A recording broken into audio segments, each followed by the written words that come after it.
బాధితుల్లో తాగుబోతులు, నిరక్షరాస్యులు, దేశంలో భర్తలపై 5 పెరిగిన వైలెన్స్ అట. లిక్కర్ తాగి ఫ్యామిలీని పట్టించుకోకపోవడంతోనే కొడుతున్నామన్న భార్యలు. బయోసోషల్ సైన్స్ రీసెర్చ్ వెల్లడి. చాలా ఇంట్రెస్టింగ్ ఉంది కదా. మరి ఇప్పుడు తాగి వచ్చినప్పుడు మరి తంతారు కదా. మరి ఇప్పుడు వాళ్ళు కూడా అంత ఇంతకుముందులాగా పడి ఉండేటువంటి ఇదిలో లేరు కదా. వాళ్ళు కూడా చదువుకుంటున్నారు, వాళ్ళు కూడా పైకి వస్తున్నారు, వాళ్ళలో కూడా ఆలోచన శక్తి పెరుగుతున్నది.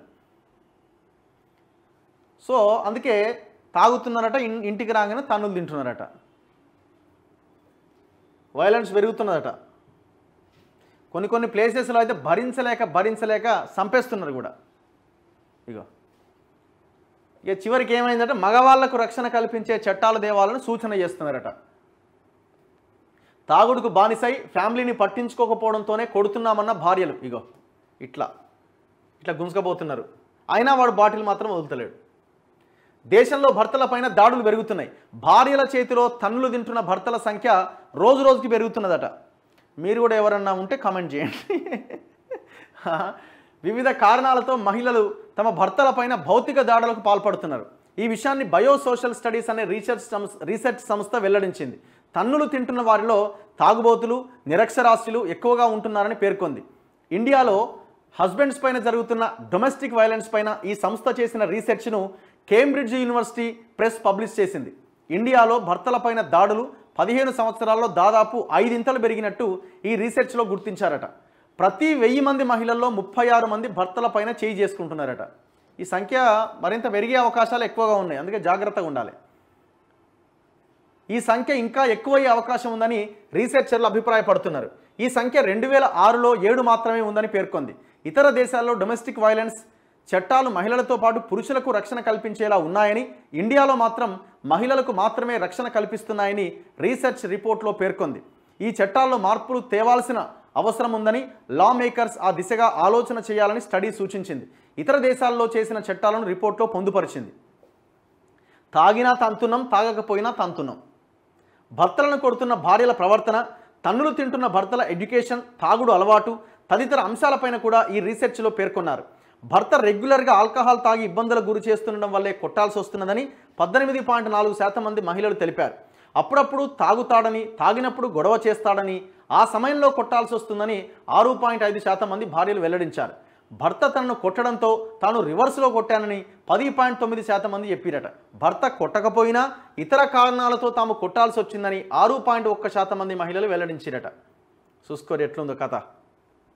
దేంతోను కొడుతున్నారు అది కూడా రాస్తే బాగుంటుండే, చేయితోనా లేకపోతే ఇంకేమన్నా. గ్రామాల్లోనే ఎక్కువగా ఉందట. భర్తలపైన మహిళల దాడులు పట్టణ ప్రాంతాల కంటే గ్రామీణ ప్రాంతాల్లో ఎక్కువగా ఉందట.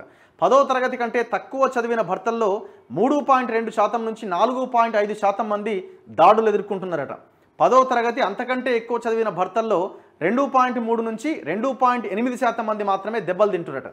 భర్తలను కొడుతున్న వారిలో నిరక్షరాస్యులు 4.6% ఉంటే, ఇంటర్మీడియట్ లేదా అంతకంటే ఎక్కువ చదివిన మహిళలు 2.2% ఉన్నారట.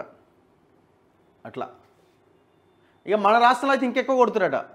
తెలంగాణలో రాష్ట్రంలో భర్తలపైన భార్యల దాడులు పెరుగుతున్నాయి. ఇందుకు ప్రధానంగా మగాళ్ళు తాగుడుకు బానిసలై భార్యలను వేధించడమే ముఖ్య కారణంగా కనిపిస్తోంది. గత 10 ఏళ్లలో రాష్ట్రంలో లిక్కర్ అమ్మకాలు భారీగా పెరిగినాయి. చూడండి లింక్ ఎట్లుందో చూడండి. గవర్నమెంటే ప్రతిదానికి మళ్ళీ ఇక్కడ గవర్నమెంటే బాధ్యత వహించాల్సి ఉంటుంది. ప్రభుత్వమే ప్రతి ఊరిలో వైన్ షాపులు, ప్రతి గల్లీలో బెల్ట్ షాపులు పెట్టించి లిక్కర్ అమ్మకాలు ప్రోత్సహించింది. ఎక్సైజ్ ఆఫీసర్లు, సిబ్బంది టార్గెట్లు పెట్టి మరీ అమ్మకాలు పెరిగేలా చర్యలు తీసుకున్నది. ఎన్నికలు ఉన్నా లేకపోయినా రాజకీయ నాయకులు జనాలకు మందు తాగించే సంస్కృతి ఎక్కువైంది. ఇలా రకరకాల కారణాలతో జనాలు తాగుడుకు బానిసలయ్యారు. చాలామంది మద్యానికి బానిసలై భార్యా బిడ్డలను పట్టించుకోవట్లేదు. ఇది కాస్త కుటుంబ కలహాలకు, వైలెన్స్కు దారితీస్తోంది. రాష్ట్రంలో రోజు ఏదో ఒక చోట తాగొచ్చి వేధిస్తున్న వ్యక్తులు హత్యకు గురవుతున్నారు. భార్య, కన్నబిడ్డలు, తల్లిదండ్రులే తాగుబోతులను హతమారుస్తున్న ఘటనలు బోలెడు జరుగుతున్నాయి. అంతటికి కారణం ఏంటంటే తాగుడు. అందుకే ఈ గవర్నమెంట్ మేము ఏమడుగుతున్నామంటే బెల్ట్ షాపులు మేము తీసేస్తామన్నారు. ఇంతవరకు దాని మీద ఒక మౌఖికమైన ఆదేశం ఇంతవరకు లేదు. దానికి ఏమి అది 6 గ్యారంటీస్లో అదే పైసలు ఖర్చు అయ్యేది కూడా కాదు కదా. బెల్ట్ షాపులు క్లోజ్ చేయించండి డీజీపీ అంటే అయిపోయా. ఇంతవరకు ఆ ప్రయత్నం జరగట్లేదు. కానీ ఇప్పుడు దీనివల్ల తాగుడు పెరిగి ఇప్పుడు మహిళలు కూడా చాలామంది తాగుతున్నారు. మీరు చూడండి వైన్ షాప్లో చాలా దర్జాగా పోయి మందు తెచ్చుకొని కూడా తాగుతున్న వాళ్ళ సంఖ్య ఇప్పుడు పెరిగింది. ఏ మాట కామాటే. సో వాళ్ళు ఈ కల్చర్ అట్లా తయారైపోతున్నది.